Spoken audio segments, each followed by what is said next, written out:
प्रणाम, हम हैं रितेश पांडे।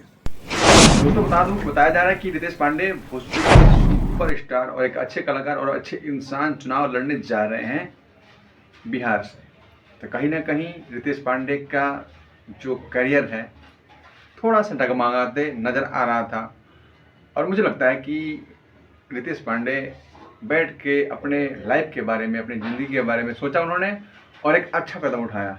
कहीं ना कहीं अगर सेवा करते हैं हम जनता की, तो इससे कोई अच्छा बात हो नहीं सकता, और वो भी निस्वार्थ अच्छे दिल से अगर सेवा किया जाए तो जनता स्वीकारती है और सपोर्ट करती है। तो कहीं ना कहीं रितेश पांडे की जो छवि है बहुत अच्छा है, बेहतर है, और रितेश पांडे अपने चुनावी रण को देखिए निकाल पाते हैं नहीं निकाल पाते, ये जनता के ऊपर है, डिपेंड करता है। लेकिन अच्छे इंसान होने के नाते जनता का साथ देंगे, ऐसा मेरा मानना है। बाकी आप लोग क्या कहते हो रितेश पांडे के बारे में, उनके चुनावी लड़ने के बारे में, करियर के बारे में?